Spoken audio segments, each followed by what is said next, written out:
my God, may pencil sharpener, may scissor. Ano to? Kompleto eh. Oh my God! Tape. Tape cutter.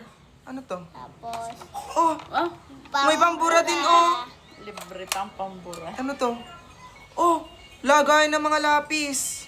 Meron pa dito, oh. Oh! Oh, ruler! May nalabas yung ruler, oh. Malapit na naman ang pasukan. Kailangan ng mga anak nyo ang pencil case. Katulad ng pencil case ni Aling Maliit. Napakaganda, napakadaming pwedeng ilagay. Tignan nyo, tignan nyo. ah.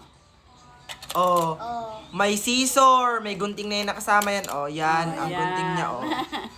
Oh, may sharpener. Kapag nagtasa ka dito, hindi kakalat yung pinagtasahan nyo kasi meron siyang lalagyan ng kalat. Oh, meron pa, be. Nasaan pa ba? Meron pa. Lalagyan ng pambura tapos may kasama na ring eraser. Ayan, oh. Meron pa kapag binuksan nyo, ito yung lagay ng mga lapis. Oh, pwede kang maglagay ng 1, 2, 3, 4, 5 na lapis. Meron pa. May ruler din yung nakasama. Isang Yan, ano oh. na eh. Oh, Isang di ba? package na eh. Yan! Ang dami! 1, 2, 3, 4, 5. Siguradong maiinggit talaga ang mga classmate mo, Aling Maliit. Kasi ang ganda ng pencil case mo, oh. Napaka-social, guys.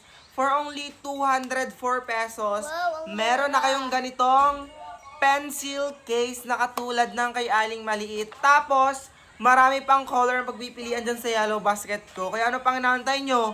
Habang maaga pa, mag-check out na rin kayo nitong pencil case ni Aling Maliit. Napakaangas!